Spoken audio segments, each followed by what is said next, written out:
Welcome to FinFactor. I'm your host, Blaine Bertsch, co-founder and CEO at Dry Run Cash Flow Forecasting Software, where we help the office of the CFO leave spreadsheets behind, delivering clear and accurate forecasts to the management team. And joining me today is Adam Katz, the founder and CEO of Cooltra, a global effects platform serving foreign exchange and international payment businesses. And today we're going to unpack some of the complexities in FX that can cost businesses in time, money, and hassle. Thanks for joining me, Adam. Thanks so much for having me, Blaine. So, before the show, we were actually talking a little bit about some of the issues that can cost CFOs, like I said, money, time, hassle, all these things. And as we were talking about it, I thought, well, let's actually pull back the curtain on some of the things around effects that, why is there, can sometimes the fees seem kind of high? Why can there sometimes be delays? And so they get an appreciation and start to understand how they navigate this world. So let's dive in. What are some of the issues that they'll face in effects? Yeah, that's great. In general, B2B payments, have been in trouble for a very long time. It's not only international payments, local payments as well. But particularly international payments come with a lot of compliance issues. If you think about what an international payment is, it's a foreign exchange trade happening where you're converting funds. You've got to receive money in one country. You're sending money into another country. There's a third party the funds are going to. There's a lot of compliance checks in between. So there's a lot of moving parts. And what that means is that there's a lot of people involved. There's a lot of technology involved. And as a result, you often see high fees. And the less efficient the workflow is, the higher the fees and the longer the payment can take.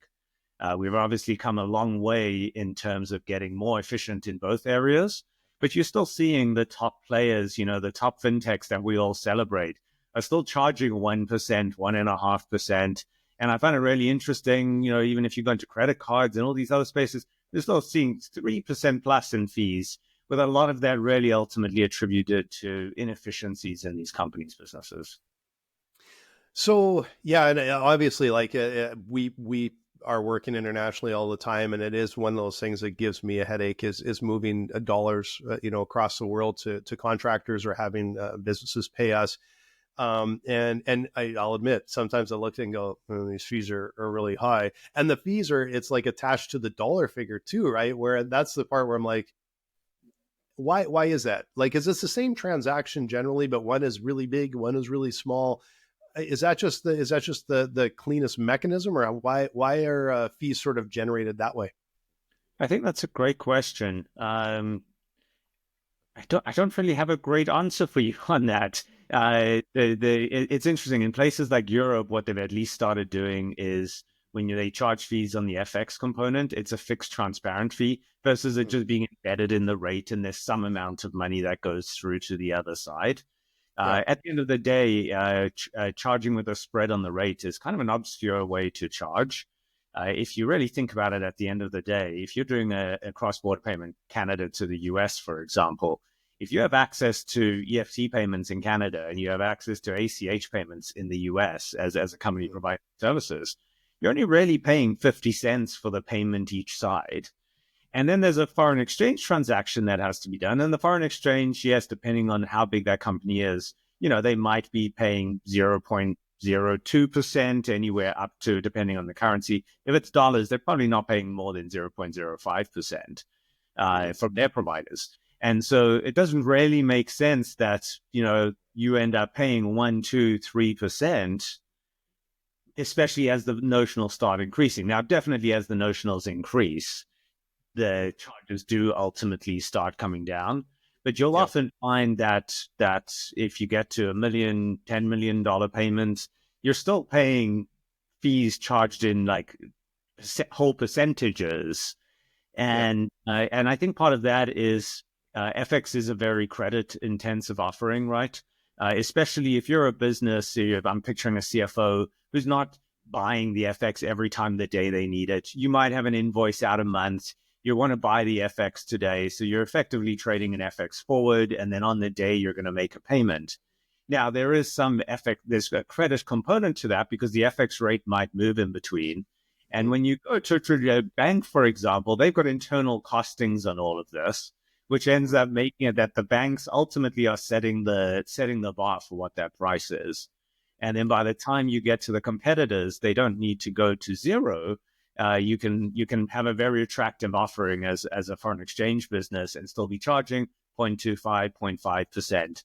And what you'll find is there's a lot of regional players in Canada, for example, many of them are customers, who provide great exchange rates, but they don't have the marketing budget of some of the big fintechs that would be household names that kind of increases that price. So it seems like there is at least there's somewhat of a competitive environment between all of these suppliers or service companies that are offering this. How, if I'm a CFO and I'm like, man, I've tried different ones here and there, how would I actually, do you have some tips on just like, I know it's not necessarily what you do, but what would you look for to say like, this would probably be a place where I should look this, because you kind of want to partnership this a long term. You don't want to necessarily dance around all the time, right? Yeah, definitely. I think we're all looking for that kind of a reliable partner, right, in all areas of aspects of life. The reality is we often see kind of predatory pricing. We often see prices start low, relationship gets built, and then over time pricing widens out. And so it's always important to kind of keep checking prices. What I see a lot of once you start getting to larger corporates is they'll actually have in their bylaws a mandate to use. There's a lot of aggregators out there who could call out for prices to 5 or 10 banks simultaneously every time you have to do a trade. And so larger companies might have bylaws in place that require you to check the rate with 3 or 4 providers in order to actually book the FX component.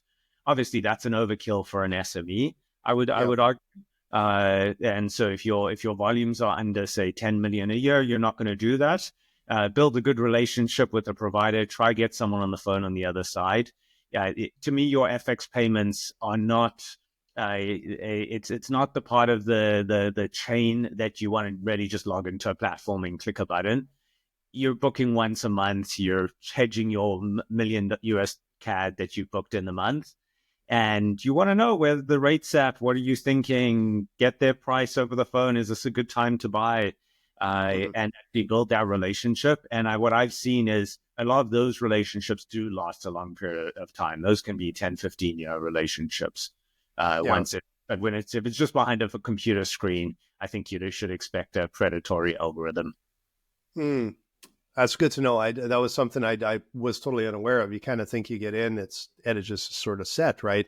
But you talked a little bit about like kind of hedging those fees as well, and kind of something that we do all the time is pick up the phone. Hey, what does it look like? Where do you think it's going, right? And of course, there's no guarantees. We totally understand that, but there is a real value component for us that I'm not sitting there looking at what might lead to a higher fee or make it or lead to a higher dollar or a lower dollar or anything like that. So that's something that we really value, is having an expert there that at least gives some kind of insight. Can you speak a little bit to that how much stock should we put into that? Are all sort of services created equal to a degree, or how do you actually get a good sort of reading of the tea leaves? It's a great question. I think I will say at the outset, if you don't hedge at all, if you just buy currency as you need it at the rate that you're given, you're taking FX risk. If you're selling into the US, for example, you're hoping US dollars go up. And if US dollars US CAD rate goes down 15%, you're now 15% offside. So, if you're doing 10 million of revenue in US dollars, you might want to consider having 25% of that or 50% of that hedged out. The downside of hedging is the companies you work with typically require collateral because there is risk that the rate moves in between. And so that could eat into your working capital. And so what you're going to find is there's a real linear trade-off. Companies who give you credit, which a bank would be a great example, but not every business can get that level of credit with the bank. But there are a lot of companies out there that will give you credit and not require you to put down any collateral. they're going to charge you a higher fee because they've also got to, they have that additional risk. Whereas other companies, if you place your full collateral, if you're flush with cash, you can go trade with a wholesale FX provider, and they're going to give you pretty much wholesale rates. But you'll have to pony up the money the same way any other, financial player would have to do so. Yeah, yeah. Now you guys actually, like, you're not even the direct FX company, but you equip FX companies with what you do. So obviously you saw like some sort of opportunity there. And what I'm curious about is, what are some of the things that you found that you guys identified that was like, okay, this is an opportunity to help them so they can help, downstream. What exactly did you guys identify, and how do you support them? So my background was I worked in a foreign exchange company. I was on the desk. I built the processes and saw how everything worked firsthand. And what I observed was that, the actual transaction costs for these firms are very low. It's the operating inefficiencies that really start driving up the cost. And there's really two key areas. One is on their treasury side. So we have customers who have 1,500 bank accounts they have to manage in multiple currencies. And they're trying to give you a service where they're trying to get the money to the other side in the perfect amount of time, every time. And so that requires, technology to know exactly where your cash is sitting real time at all times. You got to know all your payments, all your clients. People are going to send in money all day. You're going to send money out all day. You got to know exactly where your cash is. You want to try and have cash sitting in those accounts, because the way FX typically works is if you trade FX, and this is a good tip, if you're able to plan ahead, spot in FX is considered T+1 for dollar CAD. So if you trade for T+0, you're essentially trading a more structured product, which is not going to be the best price. So if you can plan one day ahead, even, your pricing is going to be way better, and that's especially the case when you're one of these providers. And so, what they're often doing is they're trying to manage where all the money is today, to allow you to have the best efficient service today. And then they trade on the other side and settle up for the T+1 date. And so being efficient within their treasury operations, knowing where all the money is sitting, not leaving too much cash idling. If you're a Canadian payments company and you leave too much cash idling in US dollars because you want to get those USD payments out as quick as possible and make your customers happy, and then the USD rate drops, that's directly impacted your revenue as one of those businesses. So they're just constantly moving around money, trying to do it as efficiently as possible. The second area is their compliance. So you probably find when you go to make a cross-border payment, you get asked a lot of questions. You have to provide a lot of information. And this is only increasing. We've got a lot of ML issues across the globe, really. And the efficiency of capturing that data, storing that data, leveraging it to file the reports needed with FinTech and other regulators is key to keeping down those costs as well. So that's really what we identified. And what we did was we got all of these firms, we got all of these workflows on a single platform, all of their data on a single platform. So they're able to see everything going on at any given time. So Adam, I know like one of the things that comes to mind here is like this is immediacy is so important, and really trying to figure out exactly what's going on. And I know when we were talking before, you actually mentioned it's like how important data is, and having clean data and really understanding that. Maybe you can speak to the importance of that, and sort of how do you manage that to best equip a business to do this effectively? That's another great question. So look, if you're going to a company and you ask them to make a payment, you're expecting that payment to go out as quickly as possible. And so how does that payment get out as quickly as possible is that you have all of the data about that customer. As a provider, obviously, you can have all the data of that customer, what the transaction is that they're requesting, where those funds are being sent. You want to have everything done that you need to do. You need to have all of your compliance taken care of. So you've done your sanction screening and your all your different screening you have to do on the person that you're paying to. You have to make sure we're touching on before that you've got all the funds you need, where the funds are in the right spot so that you can release the payment. Maybe someone requests a SWIFT, maybe they request an ACH. There's many different ways that you can send funds out nowadays. And to be honest, it's only going to get more complicated with crypto and stablecoins. It's going to become a nightmare. It already is becoming a bit of a nightmare. So having real-time data high quality data, making sure that you don't let those data standards slip. And then the transaction never gets stopped, because as soon as the transaction gets stopped, that's humans getting involved. That's going to check what happened. Payment didn't get routed to the right place. We didn't do a scan in time. That's slowing it down for the customer. The service is worse. The costs increase. And so having all of the right data in the right place at the right time, to me, is one of the key things needed for this. And I think this is going to become even truer moving forward with the adoption of AI, because a lot of these processes are lend themselves very well to AI, but the AI is only going to be as good as the data that it's provided. Mm-hmm.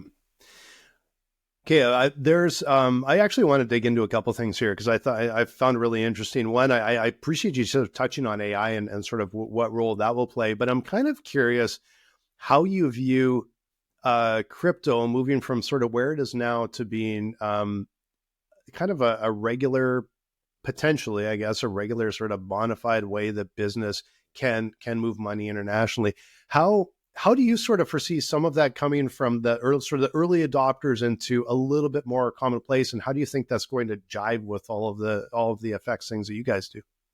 That's really interesting. So I've been I bought Bitcoin back in the day at $20. I was a very early adopter of Bitcoin. Good for you. I got really excited about it. But to be honest, I've been a little bit outside of price appreciation, maybe. I've been a little bit disappointed, because I thought this was really going to come in and truly revolutionize payments. I thought by now every store would be accepting Bitcoin as payment. But the truth is, we need to see more adoption from within the business community. It probably starts on the digital side, right? More tech companies, more digital companies accepting crypto, increasingly stable coins as payment. I mean, I think outside in Canada, I mean, it's next to no cost to send, up to a couple $1,000s to someone through an email money transfer. In most places in the world, that's not the case. I'm from South Africa originally. Sending money from South Africa to Canada can cost you 25+%. Oh, wow. Yeah, 25%. Okay. And so at one point, my dad was being sent money from his sister, and they were like, "Oh, your son has Bitcoin. My son has Bitcoin. Why don't we just do it in Bitcoin instead, so we don't pay 25%?" And by the time I got the Bitcoin, it was down 15%. So we didn't do that much better than the 25%. So I think we will continue to see adoption. The interesting thing is, there's been a big debate lately around stable coins, that if you look at credit cards are charging, the actual network fees are like 10 cents on a payment. It's not the 3% that a merchant's being charged. That's coming from the banks. That's coming from the inefficiencies. There's embedded insurance you're being sold in that, and chargebacks, and there's inefficiencies, there's compliance stuff, there's a lot going on. What stablecoins is going to allow companies to do is automate a lot of that operations and create more competition. I've always looked at crypto and digital currencies as competitive money. And so maybe you want to accept credit card payments and you don't want to pay for the insurance on a chargeback, and you'd rather make the payment fee cheaper. Well, then you can go use a certain stablecoin. And so hopefully what we get now is just more competition. It actually getting integrated. I don't think it's a replacement. We always think every new technology is going to come and just completely replace what we had before. We still have mail. We still make phone calls on landlines. But it comes in and augments it. And there's going to be areas that are rife. If you think about things like micropayments, as a business, you want to charge someone 10 cents. I mean, it's almost impossible. And once that opens up, all of the different kinds of business models that can be created, the different ways to monetize in your existing business, is going to get really interesting. Yeah. I think I agree with you. As I think it's always such a clean story to say, oh, this is going to disappear. This will show up. It replaces it. It rarely is the case. It just sort of it adds to the fabric and it finds its place. And I think you're right. There's places where I could see crypto being even useful for us today, to just go like, yeah, I just got to send this overseas, and it makes it a lot easier to some degree in some instances. And in other times it's like, yeah, but the regular credit card system, or it just works. It works really well. So there's protection, and the reality is, once you start adding into a lot of the crypto, the compliance stuff, it does get more expensive. So it depends if you're comfortable to operate out of that trusted environment. I think a great example of this that I always use is, do you remember the Magic Jack? About 25 years ago, where you could plug this little device into your computer and make international calls. Yes, I do. I forgot all about that. Yeah. Tool. And, like, oh, we're not going to need telco providers. But in reality, telcos just integrated voice over IP technology. And now we can make overseas calls. And then whole new paradise came on top. You can go on WhatsApp and have a free video call with a loved one across the world. And you're not paying a fortune for this. And both can exist at the same time. It's not that one completely replaces the other. No, and it's you're right. Like, that competition comes in, and it's rare that the real big, like the telcos, the big, TV was going to die, and then you find out, guess what? The networks are pretty good at making content, so all they got to do is put it online. Really. So it's interesting how things like that innovation can drive competition, and then it drives innovation by existing players all the time, and hopefully it just kind of raises the level of service for everybody. But of course, I can see that. Well, fees will start showing up for crypto. Like, when it gets really workable, like you said, there's going to be all these different compliance and security and everything in there, and the fees will naturally come up, but maybe they'll be less than the typical credit card or bank the charge, right? And what we're really starting to see this year is that payments companies, in the same way to how telcos use voice over IP in the background, payments companies are starting to use stablecoins in the background of their operations. And they're transferring just between their customer with 1,500 bank accounts. They're transferring just between their own jurisdictions internally. So there's no third party, there's no compliance issues. It's just more efficient. And they're using that to move money around the world very quickly, bypass the traditional banking system. Once it gets local, they then make out a local payment, and it comes back onto the traditional banking system. Oh, that's interesting. That makes a lot of sense. And of course, who else would know that better than these companies moving money, right? So, and it's good because then you can see that a lot of that will start to flow downhill to businesses like mine, where we actually maybe have a little bit better price breaks and more options and more competition to deal with some of these things. So who should get in touch with you, Adam? Like, who do you guys serve? Who should get in touch with you, and how would they do business with you? So if a CFO is watching this and not happy with the service from their FX provider, they might want to recommend us to their FX provider to help them deliver a better service. Ultimately, what we've been doing for years is we've been really focused on our product and working with enterprises. And what we've done is our real focus this year is to bring the make our technology more accessible to a broader audience of payments companies. There are a lot of payments companies out there servicing a lot of verticals. And what really our mission is we want to help them survive and thrive and not get overrun by the large companies, because they're going to come in and offer niche services. So if you're a business in Edmonton that's, doing business between Edmonton and Mexico, that's a very niche thing that maybe one of the Schedule I banks aren't going to satisfy in the same way. So we want to see an ecosystem of a lot of competition, everyone fighting to compete to make things more efficient, bring down prices, make things better for SMEs, make things better for individuals, especially in the globalized world we're living in today. And we just want to be a part of the solution. And so how should people find you and your company? So you can find me on LinkedIn and Adam Katz. You can go to our website, www.cultura.com. Always happy to have conversations with anyone who's interested in the space and looking at it. Yeah, terrific. And I'll make sure it's in the show notes for all of you. Just look below. You'll see all of it down there. as well. And thank you all for joining us today. And again, if you're a CFO and your team is buried in spreadsheets working on your cash flow, come and talk with us. We're going to help you deliver something to the management team that's crystal clear, easy to understand, accurate, and it'll also save you guys a bunch of time and hassle. Thanks again, Adam. Really appreciate it. Thanks so much, Blaine.